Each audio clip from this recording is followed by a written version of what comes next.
Hi, நீங்க கட்ட போற கட்டடம் சின்னதோ பெருசோ அது தரமானதா இருக்கணும். ஏன் அப்படின்னா கட்டுமானத்தினுடைய பொருட்களின் விலை இன்னைக்கு ரொம்ப அதிகமாயிடுச்சு. ஒரு கட்டடம் நமக்கு தரமா கிடைக்கணும்னா சிவில் இன்ஜினியரை வைத்து கன்ஸ்ட்ரக்ஷன் செய்யும் போதுதான் அது தரமா கிடைக்கும். அப்படி நாம செய்யாம ஒரு கான்ட்ராக்டரை வச்சு இல்ல ஒரு மேஸ்திரி வச்சு நாம் ஒரு கன்ஸ்ட்ரக்ஷன் செய்யறது எது மாதிரின்னா, நமக்கு உடம்பு சரியில்லாதப்போ நம்ம ஒரு நல்ல டாக்டரை பார்க்காம கம்பவுண்டரை பார்த்து இல்லை மெடிக்கல் ஷாப்புக்கு போய் நம்ம மெடிசன் எடுத்துக்கிற மாதிரியான ஒரு காரியம். அப்படி நம்ம செய்யலாமா? நிச்சயமா செய்யக்கூடாது. நான் உங்க civil engineer from Vijay builder. நாங்கள் 2012 இருந்து 100க்கும் மேற்பட்ட ரெசிடென்சியல், கமர்ஷியல், இண்டஸ்ட்ரியல் கன்ஸ்ட்ரக்ஷனை சக்ஸஸாக முடிச்சிருக்கோம். எந்த ஒரு கன்ஸ்ட்ரக்ஷன் தேவைக்கும் நீங்க எங்களை அணுகலாம். நன்றி. எல்லாருக்கும் வணக்கம். நான் Vijay Krithik. Duty to express our opinion அப்படிங்கிறது ஒவ்வொரு மனிதனும் கடைபிடிக்க வேண்டிய ஒன்று அப்படின்னு நான் நினைக்கிறேன். அதோடைய விளைவு தான் இந்த விஜய் கிருத்திக் கார் அப்படிங்கிற சேனல் பார்த்துட்டு இருக்கீங்க. இன்னைக்கு ஒரு முக்கியமான டாபிக் பார்க்க போறோம். வாங்க வீடியோக்குள்ள போய் டீட்டெயிலாக பார்க்கலாம்.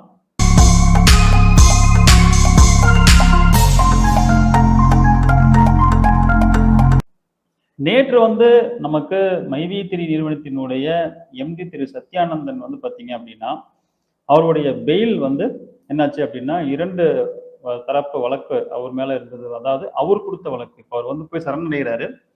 சரணடையும் போது அவரு ஒரு கோரிக்கை வைக்கிறாரு, எனக்கு பெயில் வேணும், இன்னொன்னு எனக்கு A+ கேட்டகரி வேணும் அப்படின்னு சொல்லிட்டு. அதாவது எனக்கு ஒரு செல், அதாவது சிறையில எனக்கு சில சலுகைகளோடு இருக்கக்கூடிய ஒரு சிறை எனக்கு வேணும் அப்படின்னு சொல்லிட்டு அந்த 2 கோரிக்கை வைத்த அந்த இதுதான் விசாரணைக்கு வருது. அதை என்ன சொல்றாங்க அப்படின்னா, போதிய ப்ரெஷர் இல்லை அப்படின்னு சொல்லிட்டு, அந்த அளவுக்கெல்லாம் இது உங்களுக்கு கொடுக்கக்கூடிய அளவுக்கு இல்லை அப்படின்னு சொல்லிட்டு என்ன பண்றாங்க, நீதிமன்றம் அந்த பெயிலை கேன்சல் பண்ணுது. அதை அந்த அந்த ஜட்மெண்ட் உடனே உடனே மக்களை எல்லாரும், அதாவது மைவி3 சார்ந்தவர்கள் எல்லாம் தவறாக புரிந்து கொண்டு, அவ்வளவுதான் தலைவர் வெளியே வரப்போறாரு அப்படின்னு சொல்லிட்டு பயங்கரமான ஒரு ஆடியோ உடனே ஸ்ப்ரெட் பண்ணாங்க. அந்த ஆடியோல பாத்தீங்கன்னா, நம்ம நிறுவனம் இப்ப இன்னைக்கு சாயங்காலமே கூட அடுத்தது இப்ப எம்டி வெளியே வந்துருவாருன்னு சொல்லிட்டு அது சொல்றாங்க. நம்ம நிறுவனம் இப்போ EOW கிட்ட இருக்கு. இனிமே நம்ம எல்லாம் கடைக்கு போகணும், பர்ச்சேஸ் பண்ணணும், இது எல்லாம் பொருள் வாங்கணும். அப்பதான் கம்பெனி நம்ம என்ன பண்ண முடியும்னா பெரிய அளவுல உயர்த்த முடியும். இப்படி எல்லாம் பயங்கரமான டாக் போயிட்டே இருந்துச்சு. ஸோ இப்போ கமெண்ட் யாரோ போடுறாங்க, ஒரே கமெண்டையே திருப்பி நிறைய பேர் போடுறாங்க. ஏன்னா அவங்களுடைய கமெண்ட் இங்க நம்ம பார்வையில பட்டு படிப்போமோ அப்படிங்கிறதுக்காக தான் போடுறாங்க. அதுல நான் உங்கள் கார்த்திக் பிள்ளை அப்படின்னு ஏதோ வருது, என்ன எனக்கு தெரியல. ஓகே, அது அவர் சொல்ற அந்த இன்ட்ரோடக்ஷனை சொல்லி இது பண்றாருன்னு நினைக்கிறேன். ஸோ அந்த விஷயம் வெளியே வந்த உடனே நிறைய இடத்துல பட்டாசு வச்சு கொண்டாட ஆரம்பிச்சுட்டாங்க. உடனே அவர் ஒரு அக்கா என்ன பண்ணாங்கன்னா, ஒரு வீடியோ ஒன்று ரெடி பண்ணி ஆல்ரெடி வச்சிருப்பாங்க போல, மேல யார் ரெடி பண்ணாங்கன்னு தெரியணும் அப்படிங்கிறதுக்காக அவங்க பேரெல்லாம் போட்டு உடனே அந்த வீடியோவில் பேக்ட்ரப்பா இவருடைய போட்டோஸை வச்சு, அவர் கடைசியா சிறைக்கு போகும்போது ஒரு வீடியோ பேசி பப்ளிஷ் பண்ணி போனார் இல்லையா, அதை பேசுற மாதிரியான ஒரு வீடியோ ரெடி பண்ணி உடனே அடுத்தடுத்து அவ்வளவுதான் எம்டி வெளியே வந்துட்டாரு, கேஸே தள்ளுபடி ஆச்சு, எல்லாம் வெடி வச்சு கொண்டாடுங்க அப்படின்னு பயங்கரமான பரபரப்பை ஏற்படுத்தினாங்க. ஏன்னா எல்லா மைவி3 சார்ந்த நபர்களை விட நமக்கு டேட்டாஸ் அதிகமா நாள்தோறும் மக்கள் அனுப்பிச்சிட்டு இருக்கிறாங்க. ஏன்னா நம்ம மைவி3 பத்தி நம்ம அதிகமா பேசிட்டு இருக்கிறதுனால, அப்புறம் என்னன்னு சொல்லிட்டு ஒரு விஷயத்த பேசுறதுக்கு முன்னாடி நம்ம கூர்ந்து கவனிச்சுட்டு பேசணும் அப்படிங்கிறதுனால நோட் பண்ணிக்கோங்க. எந்த விஷயத்த பேசுறதுக்கு முன்னாடியும் கூர்ந்து கவனிச்சுட்டு அதோட உண்மைத்தன்மையை பேசணும் அப்படிங்கிறதுனால நம்ம நிறைய ஸ்டடி பண்றோம். ஸ்டடி பண்றதுடைய விளைவு நமக்கு தெரியுது, இதுதான் அப்படின்னு சொல்லிட்டு மக்களுக்கு எடுத்து சொல்றோம். இதுதான் திரு கார்த்திக் பிள்ளை அவர்கள் அப்படியே ஆப்போசிட்டா பண்றாரு. எந்த ஒரு விஷயம் வந்தாலும் இப்ப நமக்கு அவர் ஒரு இன்வெஸ்டிகேஷன் ஜேர்னலிஸ்ட் அப்படின்னா நடுநிலையா அவர் என்ன பண்ணணும் சொல்லணும். இப்போ நாங்க பாத்தீங்கன்னா நடுநிலையா நிக்கிறோம். நடுநிலையா மக்களுடைய அவங்க மோசடிக்கா போய் மாட்டிக்கூடாது, அவங்களுடைய பணம் வீணா போயிடக்கூடாது, அவங்களுடைய உழைப்பு வீணா போயிடக்கூடாது, எல்லாத்துக்கும் மேல நேரம் என்பது வீணா போயிடக்கூடாது அப்படின்னு சொல்லிட்டு நம்ம என்ன பண்றோம், அதுக்கு ஸ்ட்ராங்கா நிற்கிறோம். மைவித்திரியினுடைய நிறுவனத்துல எந்த ஒரு நியாயமே இல்லையா, எந்த ஒரு நல்ல விஷயமே இல்லையா? நிறைய பேர் கேட்கறாங்க. நீங்க ஒரு தரப்பு மட்டுமே பேசுறீங்க. மைவித்திரி ஃபுல்லா வந்து தப்பு அப்படிங்கிறத தரப்பு மட்டும் தான் பேசுறீங்க. மைவித்திரியினுடைய சரிங்கிற பக்கத்துல நீங்க பேசவே இல்லை அப்படின்னு சொல்றாங்க. அப்போ சரியா இருந்திருந்தா இந்த இடத்துல மைவித்திரி வந்து சரியான காரியங்களை செஞ்சிருக்கிறாங்க. இந்த விஷயத்துல இவர்கள் வந்து செய்த விஷயங்கள் சரி அப்படின்னு நம்ம சொல்லக்கூடும். ஏன்னா நம்ம நடுநிலையா நின்று பேசுறோம் அப்படிங்கிறது தான் உண்மை. அப்போ எந்த நீங்க எல்ல போய் எங்க பார்த்தாலும் எந்த இடத்துலயுமே இவர்கள் வந்து சரியான ஒரு செயல்பாடுகள் இல்லை அப்படிங்கும்போது நாம வந்து அதை எடுத்து உறக்க சொல்றோம் இது மாதிரிங்க அப்படின்னு சொல்லிட்டு. இப்ப கார்த்திக் பிள்ளை அவர் வந்து பாத்தீங்கன்னா அதுக்கு அப்படியே ஆப்போசிட்டா அவர் வந்து என்ன பண்றாருன்னா மைவித்திரி எது வந்தாலும் அந்த மைவித்திரியினுடைய விஷயத்துக்கு சப்போர்ட்டாவே பேசுறாரு. அதுல வந்து எடுத்த உடனே அவர் வந்து ஃபர்ஸ்ட் ஒரு வீடியோ போட்டாரு. அது ஒரு 2 நிமிஷம் 2.5 நிமிஷம் 3 நிமிஷத்துக்குள்ள இருக்கும். இதனாலதான் இதுல வந்து அவருக்கு தப்பா நீங்க ஸ்ப்ரெட் பண்ணிடாதீங்க, இது வந்து நடந்திருக்கிறது தான் அப்படின்னு சொன்னாரு. ஆனா அதுக்கு முன்னாடி அவரே வந்து முரணா சொல்லியிருந்தாரு. என்னன்னா இந்த கோர்ட்டு இந்த கேஸ் சம்பந்தமா அவங்க என்ன பண்றாங்க, ஜிஎஸ்டி கட்டுறியாப்பா கட்டுறேன், எல்லாத்துக்கும் பணம் கொடுக்குறியாப்பா கொடுக்குறேன், அப்புறம் என்ன மார்ச் மாசம் வரைக்கும் பணம் வந்திருக்கு, நீ ஜிஎஸ்டி கட்டிட்டு இருக்கிற, எல்லாமே கம்பெனி ப்ராப்பரா இருக்கு, அவ்வளவுதான் வெளியே விட்டுடுவாங்க அப்படின்னு சொல்லிட்டு இருந்தவர். அந்த பெயிலுடைய தீர்ப்புக்கு முன்னாடி அவர் ஒரு ஸ்ட்ரீம்ல வந்து ஆல்ரெடி ஒரு வீடியோ வந்து பப்ளிஷ் பண்ணி அதை நிறைய பேர் பார்த்துட்டு இருந்தாங்க. நிறைய பேர் அதன் மூலியமா கன்ஃபியூஸ் ஆயிட்டு இருந்தாங்க. இப்போ மக்களுக்கு வந்து புரிஞ்சிருக்கும்னு நினைக்கிறேன். எப்படி உங்களை வந்து மூளைச்சலவை செய்யறாங்க, ராங் கைடு பண்றாங்க அப்படிங்கிறது உங்களுக்கு புரிஞ்சிருக்கும். இப்ப மக்கள் வந்து பாத்தீங்கன்னா மைவித்திரிக்கு எதிராக இருக்கிறவங்க, மைவித்திரியினுடைய கருத்தை ஆமோதிக்க, அதாவது அதை வந்து மறுக்கிறவர்கள் வந்து பாத்தீங்க அப்படின்னு நம்ம வீடியோ பாக்குறாங்க. அதுவே மைவித்திரியை வந்து ரொம்பவும் எதிர்பார்த்து அதுக்கு சப்போர்ட் பண்ணிட்டு அதோடைய பலனை அடையணும், இல்லை ஏதோ ஒரு வகையில மைவித்திரிக்கு உறுதுணையா நிக்கிறவங்க எல்லாம் வந்து பாத்தீங்கன்னா அந்த வீடியோ பாக்குறாங்க. நீங்க போய் அதை பாருங்களேன். அப்போ அவர்களே வந்து சார் நான் வந்து ஒரு இடத்துக்கு போறதுக்கு எனக்கு வழி தெரியல சார், நீங்க வந்து ஒரு வழி காமிங்கிற ஒரு கண்ணோட்டத்தின் அடிப்படையில் தான் அவர் ஒரு வழிகாட்டியா இப்போ வந்து மக்கள் கிட்ட அவர் வந்து இருக்கிறார். அப்படி ஒரு வழிகாட்டியா இருக்கிறவர் மக்களுக்கு ஒரு தவறான வழியை காட்டுறாரு அப்படிங்கிறது எவ்வளவு பெரிய மனவேதனை நமக்கு அளிக்கும் பாருங்க. இப்போ நமக்கு வந்து ஒரு விஷயம் வந்து தெரிஞ்சு நாம தப்பு பண்ணக்கூடாது. இப்போ உதாரணத்துக்கு வந்து நான் எனக்காக ஒரு பொருளை வாங்கிக்கிறேன் அப்படின்னு வச்சுக்கோங்களேன், என்னுடைய தேவைக்காக நான் ஒரு பொருளை வாங்கிக்கிறேன் அப்படின்னா அது அது பிரச்சனை கிடையாது. அது வந்து எதையோ ஒண்ணு நான் என்ன பண்ணிக்குவேன், நான் அதை வாங்கிக்குவேன். ஒருத்தர் வந்து கேட்கிறாரு, சார் எனக்கு இதை பத்தி அவ்வளவா தெரியாது, நீங்க கொஞ்சம் வந்து பார்த்து எனக்கு இதை வந்து பண்ணி கொடுங்க, வாங்கி கொடுங்கன்னு கேட்கும்போது நமக்கு என்ன ஆகுது, நம்மளுடைய ரெஸ்பான்சிபிலிட்டி கூடுது. அப்போ நான் ஐயோ நம்மளை நம்பி ஒருத்தர் வந்து கேட்கிறாங்கும் போது நம்ம ஏனோ தானோன்னு எதையாவது அவங்களுக்கு வந்து ஒரு வழி காமிச்சு இப்படி போங்க இதுதான் வாங்கிருக்குன்னு சொல்லக்கூடாதுன்னு நம்ம ஸ்டடி பண்ணுவோம். ஏன்னா நமக்குன்னா அது நம்மளோட போச்சு. இப்ப நாளைக்கு வந்து அவங்க சொல்லுவாங்க, சார் எனக்கு தெரியலன்னு தானே சார் உங்ககிட்ட கேட்டேன், நீங்க எனக்கு தெரியலன்னு சொல்லியிருக்கலாமே, நீங்க சார் எனக்கு வந்து ஒரு தவறான ஒரு பொருளையோ இல்லை தவறான ஒரு விஷயத்தையும் ஏன் சார் வழி நடத்தீங்க அப்படின்னு சொல்லிட்டு கேட்டக்கூடாது அப்படின்ட்டு கண்டிப்பா வந்து நான் அதுக்காக மெனக்கிடுவேன். ஏன்னா எனக்கு என்கிட்ட வந்து யாராவது சஜஷன் கேட்டாங்க, இது எப்படி பண்ணலாம் அப்படின்னு கேட்டாங்க அப்படின்னா நான் வந்து எனக்காக பண்றதை விட மற்றவங்களுக்காக பண்ணும்போது ரொம்ப டைமை ஸ்பெண்ட் பண்ணி பண்ணுவேன். ஈவன் இந்த மைவித்திரியினுடைய இந்த விவகாரத்தை நீங்க பார்த்துருப்பீங்க. அதன்படி பார்த்தா அந்த ஒரு சின்ன ஒரு வழி தெரியல அப்படின்னு ஒருத்தன் வந்து கேட்குறாங்க, நமக்கு வந்து இதுதான் வழின்னு தெரியும், இல்லை அவன் கொஞ்சம் அலையட்டும், அவனுக்கு என்ன நம்ம உடனே வழி சொல்லணும் தெரியும், எனக்கு இது இப்படிதான் போனா இப்படி போனா அந்த அவங்க கேட்குற இடத்துக்கு போயிடலாம் தெரியும், சரி ஒரு சுத்திட்டு வரட்டும் அப்படின்னு சொல்லிட்டு ஒரு தவறான வழியை காமிச்சா அந்த இடத்துக்கு டக்குன்னு வர வேண்டிய ஒரு ஒரு ஒரு தெருவை கிராஸ் பண்ணா வந்துடலாம் அப்படிங்கிற மாதிரி இடத்த இவர் வந்து கிட்டத்தட்ட வந்து பாத்தீங்கன்னா ஒரு வருஷ கணக்கா சுத்து வர்றாரு இல்லையா. ஏன்னா மக்கள் வந்து வேற வழி இல்லாம அவங்களுடைய வீடியோவை வந்து காத்திருந்து பாக்குறாங்க. ஆனா தவறான ஒரு வழிநடத்துதல் அப்படிங்கிறது தான் வந்து இங்க மனவேதனை அளிக்குது.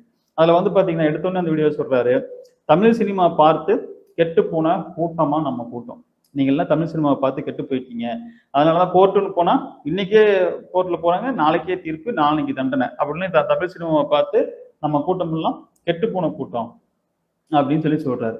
தமிழ் சினிமாவை பார்த்து கெட்டு போன கூட்டமா இருந்தா சதுரங்க வேட்டை இது மாதிரி எல்லாம் படம் வந்ததுக்கு அப்புறமும் மக்கள் வந்து இதை நம்பி பணத்தை போடுவாங்களா? எல்லாம் நம்ம வந்து மக்கள் எவ்வளவு தூரம் வந்து இது மாதிரியான விழிப்புணர்வு வந்து கொடுக்கக்கூடிய திரைப்படங்கள்லாம் வந்ததுக்கு அப்புறமும் கூட அவங்க வந்து சினிமாவை பார்த்து கெட்டு போன கூட்டம், அதாவது சீரியலை பார்த்து, சினிமாவையும் பார்த்து அப்புறம் சீரியலையும் பார்த்து கெட்டு போன கூட்டம் அப்படின்னு சொல்லிட்டு அவர்களை நம்பி இருக்கிற மக்களை அவர் திட்டார்.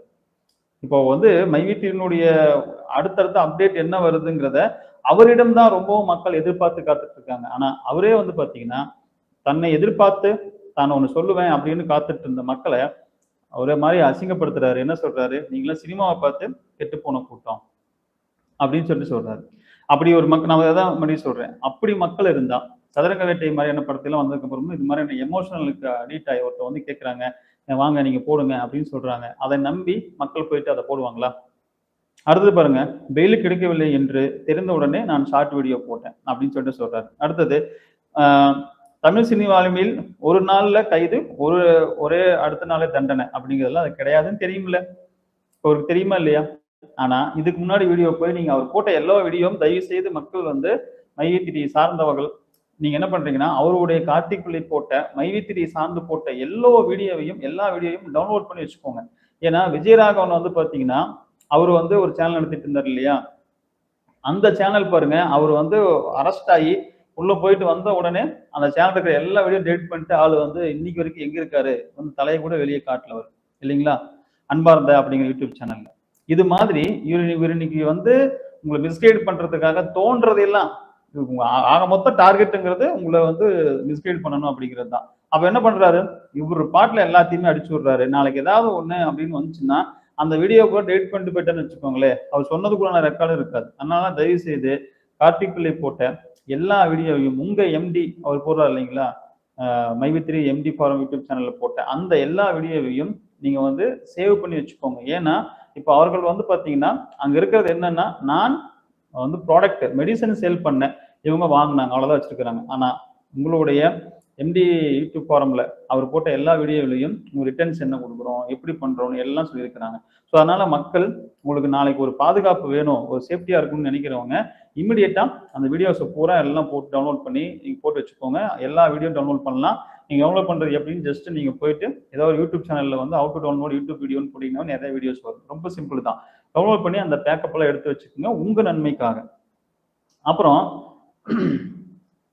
தமிழ் மக்கள் ஆனா நாம எல்லாரும் சட்டம் வந்து தெரியாதாமா, தமிழ் மக்களுக்கு சட்டம் தெரியாததுனால ஈஸியா எல்லாரும் ஏமாத்துறாங்க அப்படின்னு சொல்லிட்டு அவரு சொல்றாரு. இப்ப புரியுதுங்களா? அதாவது சட்டம் தெரியாத மக்களாகி இருக்கக்கூடிய உங்களை அவர் என்ன பண்றாரு, ஈஸியா ஏமாத்திடலாம் அப்படின்னு முடிவு பண்ணிட்டு என்ன பண்றாரு, ஈஸியா அவர் வந்து எல்லாத்தையுமே ஏமாத்துறாரு. இதுதான் அங்க வந்து நீங்க அந்த அங்கிருந்து வந்த அந்த ரிப்போர்ட்டே தப்பா படிக்கிறாரு. அங்க இருக்கக்கூடிய எல்லா விஷயத்தையுமே எல்லாமே தப்பா படிக்கிறாரு. அவர் என்ன சொல்றாருன்னா 2,2451 கோடி ஊழல் வந்து அவர் என்ன சொல்றாரு, ஊழல் வந்து நடந்திருக்குதுன்னு சொல்லிட்டு அங்க ஜட்மெண்ட்ல அங்க வந்து ரிப்போர்ட்ல இருக்குது. ஆனா அவர் என்ன சொல்றாரு, 2,451 கோடி உள்ள வந்துச்சு, எவ்வளவுப்பா வெளியே போச்சு, நீங்க அதெல்லாம் சொல்லவே இல்லையே, அதெல்லாம் யார் சொன்னா, அதெல்லாம் யாரு கேட்டா அப்படிங்கிறாரு.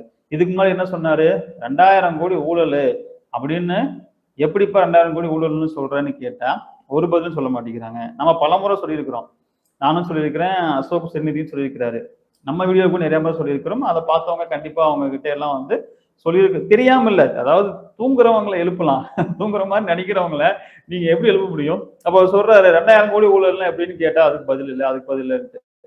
சிம்பிளா நாம கணக்கு போடுறது என்னன்னா 2 லட்சம் பேர் குரோம் மெம்பர்னு போட்டோம் இல்லையா, 2 லட்சம் பேர் குரோம் மெம்பர் அப்படின்னு போட்டாவே ஒரு ஆளுக்கு 1,20,000 ரூபாய் போட்டுட்டோம்னா எவ்வளவு ஆச்சு, 2,400 கோடி ஆச்சு. ஆனா இங்க வந்து நம்ம கொடுத்துருக்க ரிப்போர்ட் என்ன அப்படின்னா மொத்தம் 9 லட்சத்துக்கு மேல, கிட்டத்தட்ட 9.5 லட்சம் சொச்சம் வந்து பாத்தீங்கன்னா மைவித்திரியில வந்து இருக்கிறாங்க. அதுல ஓஎம் எத்தனை, பிஎம் எத்தனை, எஸ்எம் எத்தனை, ஜிஎம் எத்தனை, அப்புறம் டிஎம் எத்தனை, அப்புறம் சிஎன் குரோன் மெம்பர் எத்தனை அப்படிங்கறது எல்லாம் கணக்கு போட்டு ஆவரேஜ், எதுக்கு ஆவரேஜ் பண்ணி பார்க்கணும், அதுல யார் யாரு சொல்றாரு, கார்த்திக் பிள்ளை சொல்றாரு எல்லாம் ஆவரேஜ் பண்ணி பார்ப்பாங்க, அதுல யார் யாருக்கு எவ்வளவு கொடுத்துருக்கேன் அப்படின்னு சொல்லுவாங்க. அப்போ இவ்வளவு பணம் வெளியே போயிருக்கு அப்படிங்கும் போது இவ்வளவு பணம் கம்பெனிக்கு உள்ள வந்திருக்கு. எவ்வளவு வந்திருக்கு, 2,451 கோடி ரூபாய் வந்து கம்பெனிக்கு உள்ள பணம் வந்திருக்குது. ஆனா எவ்வளவு கொடுத்துருக்காங்க, அப்படிங்கிறது வேணும் இல்ல அப்படின்னு சொல்லிட்டு ஃபர்ஸ்ட் என்ன சொல்றாருன்னா ஒரு 100 கோடி 150 கோடி வித்ட்ரா கொடுத்ததா தெரியுது அப்படின்னு சொல்றாரு. ஆனா வீடியோனுடைய கடைசியில கிட்டத்தட்ட 2200 கோடி வந்து வித்ட்ரா கொடுத்துருக்காங்க அப்படின்னு சொல்றாரு. எதையாவது ஏதாவது ஒண்ணு சொல்லணும். ஒண்ணு 150 கோடி 100 to 150 கோடி கொடுத்துருக்காங்க. அப்போ 2451 கோடியில 150 கோடி போச்சுன்னா மிச்சம் எவ்வளவு இருக்கும்? அது அந்த டேட்டாவை தப்பா சொல்றாரு. அடுத்தது வந்து பாத்தீங்கன்னா நான் விசாரித்த வகையில் அடுத்தது வந்து நான் விசாரிச்சேன் அப்படின்னு சொல்லிட்டு அவரு வந்து யார்கிட்டயே போய் விசாரிச்சாராமா. அந்த விசாரித்த நபர் பேர் எல்லாம் வேணாங்க, அவர் பேர்ல நம்ம எதுக்குங்க சொல்லணும் அப்படின்னு சொல்லிட்டு அவர் வந்து டிபார்ட்மெண்ட் ஆளாமா. சோ டிபார்ட்மெண்ட் ஆளா இருக்கிறவரு அவரு என்ன பண்றாராம், மைவி3லயும் வந்து அவரும் வந்து அட்வைஸ்மெண்ட் பார்க்கக்கூடிய ஒரு சிஎன் மெம்பரா அவங்க உறுப்பினர் ஆயிட்டாரா, சிஎன் மெம்பரா ஆயிட்டாரா, அவங்க ஃபேமிலி கிட்ட கொடுத்துருவாங்களா, ஃபேமிலி வீட்டுல பார்த்துட்டு அவங்க வந்து அந்த கேப்சா பொருள்லாம் ஒர்க் எல்லாம் பண்ணுவாங்களாம். எல்லா இடத்துலையுமே எனக்கு வந்து நான் அதாவது எல்லா இடத்துலையுமே மாசம் மாசம் நிக்காம பணம் வந்திருக்கு. அதை எதுக்காக சொன்னாரு அப்படின்னா, ஒரு ஸ்பான்சியோ இல்ல எம்எல்எம் கம்பெனியோ அப்படின்னா அந்த கம்பெனிக்கு கீழே அடுத்தடுத்து டவுன்லைன்ல ஆளை சேர்க்கணும். டவுன்லைன்ல ஆளை சேர்த்துனாதான் அது வந்து எம்எல்எம் கம்பெனி மல்டி லெவல் மார்க்கெட்டிங்கா வரும், ஸ்பான்சியா வரும். ஆனா மைவி3 நிறுவனத்துல யாரையுமே நீங்க சேர்க்க சொல்லவே இல்லை. டவுன்லைன்ல கண்டிப்பா நீ ஆளை சேர்த்தா தான் பணம் வரும் அப்படின்னு சொல்லிட்டு இந்த நிறுவனத்துல சொல்லல. அப்போ இது மல்டி லெவல் மார்க்கெட் கம்பெனி கிடையாது அப்படின்னு சொல்றாங்க. இதைத்தான் நானும் ஆரம்பத்திலே சொல்றேன். இது வந்து பாத்தீங்கன்னா ஒரு வகையான ஒரு டைரக்ட் செல்லிங் அப்படிங்கிற ஒரு பேரை வச்சுக்கிட்டு பண்ணக்கூடிய ஒரு ஸ்பான்சி. இது ஒரு வகையான ஸ்பான்சி தான். இது எப்படின்னா, இப்ப வந்து நீங்க ஒரு ஐடி போட்டு நீங்க வந்து 1,20,000 ரூபாய் கொடுத்து நீங்க வந்து 1,21,200 ரூபாய் கொடுத்து நீங்க வந்து உள்ள வந்து அந்த உறுப்பினராக ஆகுறீங்க. உங்களுக்கு விருப்பப்பட்டா உங்களுக்கு என்ன பண்ணிக்கலாம், அடுத்தடுத்த ஆட்களை கொண்டு வரலாம். விருப்பப்படல இல்லைங்க, எனக்கு வந்து ஒரு நாளைக்கு 450 ரூபாய் வருதா, அந்த 450 ரூபாய் மட்டும் நான் வச்சுக்கிறேங்க, அதுக்கு மேல எனக்கு எதுவுமே வேண்டாங்க அப்படின்னு நீங்க நினைக்கிறீங்கன்னா நீங்க மட்டும் ஆடு பார்த்துக்கலாம். புரியுதுங்களா? இப்ப நீங்க மட்டும் ஆடு பார்த்துக்கலாம். சரி, உங்களுக்கு எப்படி வருமானம் கொடுக்குறாங்க அந்த நிறுவனத்திற்கு? நீங்க ஒரு நாளைக்கு 450 ரூபாய் வருமானம் பாக்குறீங்க. டவுன்லைன்ல ஆளை சேர்த்தா தான் உங்களுக்கு வந்து சேர்த்ததை பொறுத்து உங்களுக்கு பணம் வரும். 7 பேர் வரைக்கும் சேர்க்கலாம். அப்போ ஒரு ஆளை சேர்த்தா 200 ரூபாய், 7 பேர் வரைக்கும் சேர்த்தீங்க அப்படின்னா உங்களுக்கு 1400 ரூபாய் வரும். இவங்க எப்படி அதை வந்து கொண்டு போறாங்க அப்படின்னா, நீங்க வேணாங்க, உங்களுக்கு விருப்பம் இருந்தா ஆளை சேர்த்துங்க, விருப்பம் இல்லை அப்படின்னா நீங்க மட்டும் மாதிரி பாத்துக்குங்க. இதுல என்ன, இது வந்து மோசடி நிறுவனம் இல்லைன்னு தெரிஞ்சிருச்சு. இது என்ன இது இப்படி பண்ண மோசடி இல்லையா? அடுத்தது அவங்க என்ன சொல்றாங்கன்னா, நீங்க வந்து 1,21,260 ரூபாயோ 300 ரூபாயோ நீங்க போட்டு அந்த விளம்பரத்தை பாக்குறீங்க அப்படின்னா, பார்க்கும் பொழுது உங்களுக்கு எவ்வளவு வரும், ஒவ்வொரு கேப்சாவா போட்டு 450 ரூபாய் வரைக்கும் ஏர்னிங் எடுத்து அந்த வந்து ஒரு மாதத்தினுடைய இறுதியில வந்து உங்களுக்கு இவ்வளவு வரும், ஒரு நாளைக்கு இவ்வளவுன்னா அப்போ மொத்தமா கணக்கு போட்டா நீங்க போட்ட பணத்தை எடுக்கிறதுக்கு இத்தனை நாள் ஆகும். அதுவே நான் வேற ஒரு வழி இருக்கு. என்னன்னா, நீங்க ஒரு 7 பேர் வரைக்கும் சேர்க்கலாம்.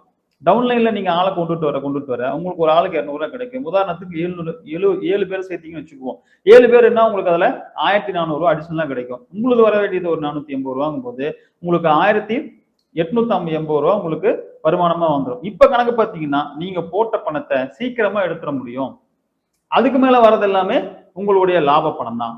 உங்களுடைய அதுதான் வாழ்நாள் முழுக்கும் கொடுக்குறமே. அது லைஃப் டைம் அப்படிங்கிறது ஒரு லிமிட்டே கிடையாது. அவர் இறந்துட்டாலும் நீங்க என்ன பண்ணிக்கலாம், அவருக்கு அப்புறம் வந்து வாங்கிக்கலாம். அதுக்கு வந்து இறந்துட்டாரா இறக்கலையா டெத் சர்டிபிகேட் கொடுத்து நீங்க இது பண்ணணும் அதை பண்ணணும். யாருக்கு இது சும்மா அழிச்சு விடுறது தானே. அப்ப யாராவது வரப்பணத்தை வேணாம் அப்படின்னு சொல்லிட்டு, இல்லைங்க எங்க அப்பா பேர்ல போட்டிருந்தாங்க, எங்க தாத்தா பேர்ல போட்டிருந்தாங்க, அவரு வந்து என்ன ஆயிட்டாருங்க, இறந்துட்டாருங்க இத்தனை வருஷம் கழிச்சு அப்படின்னு சொல்லி எனக்கு பணம் வேணாங்கன்னு எழுதி கொடுப்பாங்களா?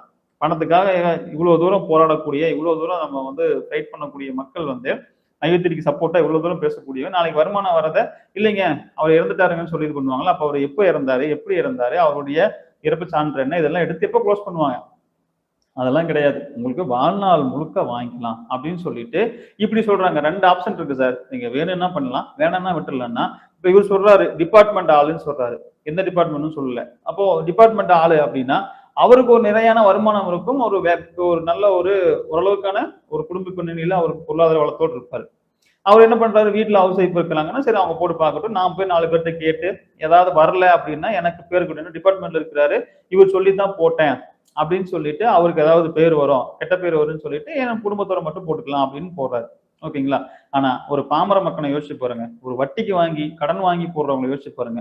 இந்த மாதிரி வட்டி கடன் வாங்கி போடக்கூடியவங்க சீக்கிரமா இந்த பணத்தை எடுத்து நான் அசலை கட்டிட்டேன்னா எனக்கு அடுத்தடுத்து வரக்கூடிய வருமானம் மெதுவா வரட்டும் அப்படின்னு யோசிப்பாங்கல்ல. ஏன்னா எல்லாரும் கடன் வாங்கி தானே போடுறாங்க. இன்னும் சொல்ல போனா நிறைய அப்ளைனர்ஸ் வந்து பாத்தீங்கன்னா நானே பேங்க்ல கடன் வாங்கி தரேன், நீ அங்க இங்கேயும் அலையிற, ஒண்ணும் கிடையாது வா, அதுல லோக்கல் பினான்ஸ் நான் பேங்கிங் இருக்கு, உனக்கு அங்க வாங்கி தரேன். இன்னும் நான் பேங்கிங் அளவு கூட போகாம லோக்கல் பினான்ஸ்ல வாங்கி கொடுத்துருக்காங்க நிறைய பேர்.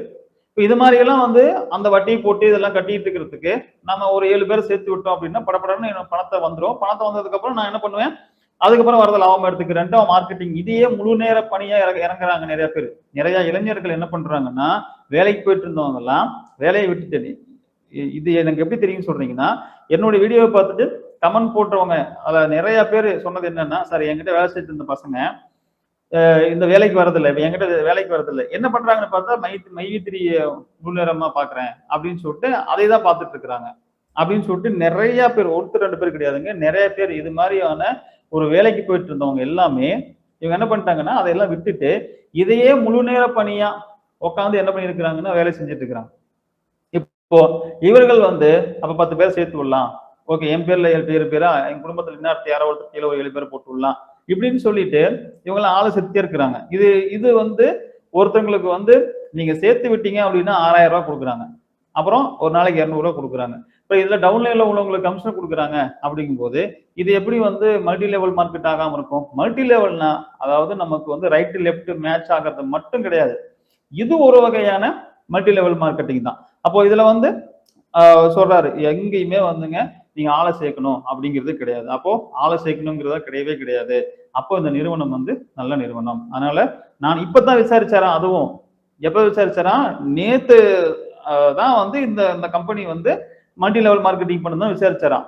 யோசிச்சு பாருங்க, இவ வந்து கிட்டத்தட்ட வந்து பாத்தீங்கன்னா எம்டிக்கு இணையா, எம்டி எப்போ வீடியோ வரும்னு பார்த்துட்டு இருப்பாங்களோ மைவி3 மக்கள் வந்து இப்போ இவருடைய வீடியோவை தான் அப்படி பாக்குறாங்க. எம்டி தகவல் சொல்ற மாதிரி இவரோட வீடியோவை தான் அப்படி உற்று நோக்கி பார்த்துட்டு இருக்கிறாங்க. அப்ப இப்போ ஒரு நேத்து வீடியோ சொல்றாரு, நேத்து வீடியோக்குள்ள இன்னைக்கு காலைல போட்ட வீடியோ சொல்றாரு. இப்போ என்னன்னா இவர் வந்து பாத்தீங்கன்னா ஒரு ஷெட்யூல் போட்டு முதல்ல 4 வீடியோ 5 வீடியோ எடுத்துக்கிறாரு.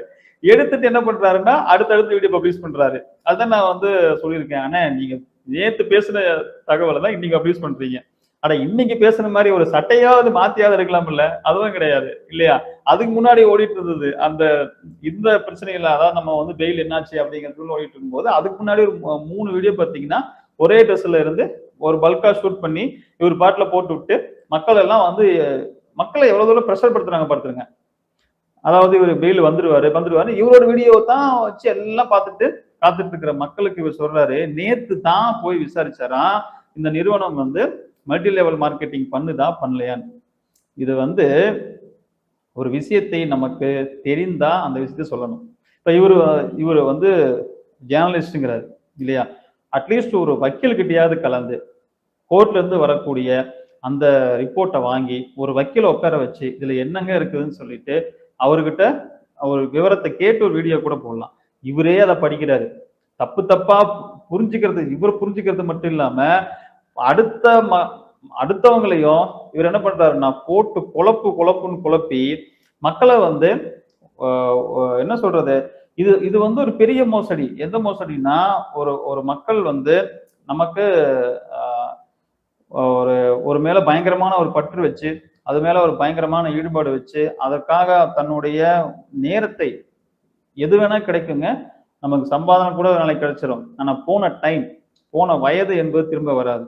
கிட்டத்தட்ட 3 வருஷமா இந்த நிறுவனத்துக்காகவே முழு நேர வேலையை செய்வதற்காக ஈடுபடுத்தி கொண்டிருந்த அந்த மக்களை ராங் கைடு பண்ணி அவர்கள் வந்து தன்னுடைய எதிர்காலத்தை நோக்கி கரெக்டான வழியில போக முடியாம இது மிஸ்கைட்னால அவர்கள் பெரிய அளவுல வந்து பாதிக்கப்பட போறாங்க அப்படிங்கிறது எவ்வளவு பெரிய ஒரு மோசடி. யோசிச்சு பாருங்க. எனக்கு தெரியாதுப்பா அப்படின்னா அவங்க என்ன பண்ணுவாங்க, எங்கேயாவது போய் கூட அதுக்கு உண்டானதை தெரிஞ்சுக்குவாங்க. ஆனா நீங்க வந்து ஸ்டடி பண்ணி போடுறேன்னு சொல்லிட்டு அந்த ரிப்போர்ட்ல ஒரே ஒரு இடத்துலதான் அங்க என்ன சொல்றாங்கன்னா 2451 கோடி உள்ள வந்துச்சு அப்படின்னு சொல்றாங்க. நம்ம ஃபர்ஸ்ட் என்ன சொல்றோம், 2450 கோடி பக்கம் இவர்களுக்கு இங்க பணம் உள்ள வந்திருக்கு, 2000 கோடிக்கு மேல இங்க பணம் வந்திருக்கு அப்படிங்கிறத நாமளும் சொல்றோம். இப்போ இவர் சொல்றது நம்ம சொல்றதுன்னு பாருங்க. 2451 கோடி உள்ள வந்திருக்குங்களா? இதுல கிட்டத்தட்ட வந்து பாத்தீங்கன்னா இவர் கடைசியா அந்த வீடியோ சொல்றாரு. முதல்ல 100 கோடினாரு, 200 கோடினாரு.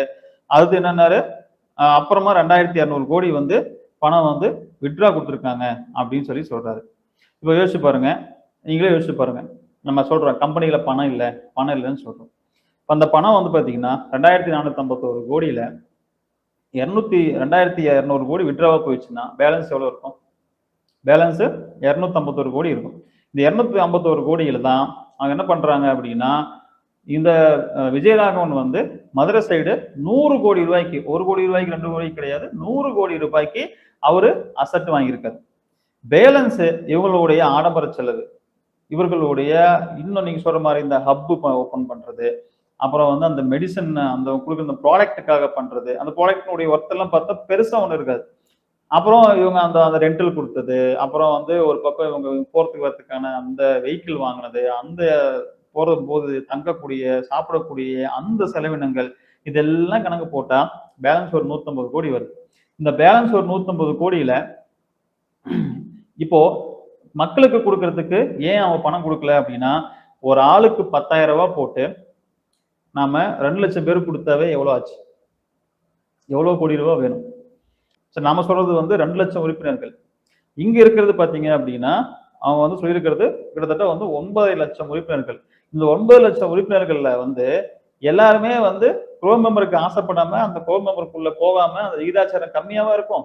கண்டிப்பா நீங்க வந்து அவங்க டார்கெட் பண்றதே ஒருத்தங்களை வந்து எப்படி அப்படின்னா குரோன் மெம்பரா ஆகுங்க அப்படின்னு சொல்லிதான். இப்ப நாம அப்ராக்சிமேட்டா கணக்கு போட்டது 2 லட்சம். அதையும் சொல்றாரு.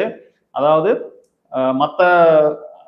அதாவது அவருக்கு ஒரு வயது இருக்கு, கார்த்திக் பிள்ளைக்கும் ஓரளவுக்கு அவரும் ரீசனான வயசுல தான் இருப்பாரு. ஆனா எல்லாரையுமே வந்து ஒருமையில வந்து பேசுறாரு. அந்த வார்த்தையை நான் பயன்படுத்த விரும்பல. அதை சொல்லிட்டு அதை சொல்றாரு. என்ன சொல்றாரு அப்படின்னா, நீங்க சொல்ற மாதிரி 78 லட்சம் மக்களும் கிடையாது. அந்த முன்னாடி ஒரு பீப் போட்டுன்னு வச்சுக்கோங்களேன், நான் அதை சொல்ல விரும்பல. அவங்க சொல்ற மாதிரி 2 லட்சம் பேரும் கிடையாது. ஆனா கோர்ட்டு கொடுத்தது 9 லட்சத்துக்கு மேல, கிட்டத்தட்ட 9.5 லட்சம் வரைக்கும் அப்படிங்கிறாரு. இந்த 9 லட்சத்துல ஒரு 50% மக்களாவது ப்ரோ மெம்பரா இருக்காம இருப்பாங்களா? யோசிச்சு பாருங்க. கமர்ஷியல் பர்பஸ்க்கு அல்லது இண்டஸ்ட்ரியல் பர்பஸ்க்கு பிஇபி கான்செப்ட்ல அல்லது ஆர்சிசி கான்செப்ட்ல வேர் ஹவுஸ் அல்லது multiple types of manufacturing units கட்டணுமா? ப்ராப்பரா சீட் ஃபேப்ரிகேஷன் ஒர்க்கும் சேர்த்து சிவில் ஒர்க்கோட பண்ற டீமை எங்க அணுகிறது, எப்படி அவங்கள பிடிக்கிறதுன்னு கன்ஃபியூஷன்ல இருக்கிறீங்க? கவலையை விடுங்க. நான் உங்க சிவில் இன்ஜினியர் விஜய் கிருத்திக், விஜய் பில்டர்ல இருந்து. நாங்க 2012 இருந்து பிஇபி கான்செப்ட்ல, ஆர்சிசி கான்செப்ட்ல warehouse multiple types of manufacturing units வந்து சக்சஸா கட்டி கொடுத்துட்டு இருக்கோம். எங்ககிட்ட மிகப்பெரிய அளவில் ஸ்கில்லேட் லேபர்ஸ் இருக்காங்க. லேபர்ஸை உங்க சைட்லயே ஸ்டே பண்ண வச்சு ப்ராஜெக்டுக்கு ஒரு காலம் அமைச்சு அந்த கால டைமுக்கு முன்னாடியே ப்ராஜெக்டை குவாலிட்டியாக ஆன் டைமில் நாங்கள் டெலிவரி கமிட்மெண்ட்டோட பண்ணி கொடுக்குறோம். அது போக 35 பேங்க்ல எங்கள் கம்பெனியை நம்ம டைப் பண்ணி வச்சுருக்கிறோம். இதனால் உங்கள் ப்ராஜெக்ட்டுக்கு, உங்களுடைய கன்ஸ்ட்ரக்ஷனுக்கு எங்களால் லோன் வசதியும் செஞ்சு கொடுக்க முடியும். டெலிவரிக்கு முன்னாடி பலதரப்பட்ட வகையில் செக்கிங் பண்ணி பில்டிங்கை எந்த ஒரு கிராக்ஸும் லீக்ஸும் இல்லாமல் உங்ககிட்ட ஹேண்ட் ஓவர் பண்ணுறோம். பில்டிங் ஸ்ட்ரக்சருக்கு 10 வருஷம் வாரண்டி பண்ணி கொடுக்குறோம். மேலும் உங்களுடைய கனவு கட்டுமானத்தை உங்களுக்கு திருப்தியாக பண்ணி கொடுக்கறது எங்கள் வாழ்நாளினுடைய நோக்கம். ஏன் இன்னும் வெயிட் பண்ணுறீங்க? கீழே உள்ள நம்பருக்கு உடனே கால் பண்ணி ஃப்ரீ கன்சல்டேஷன் பெறுங்க. உங்கள் கனவு கட்டுமானத்தை உடனே நனவாக்குங்க.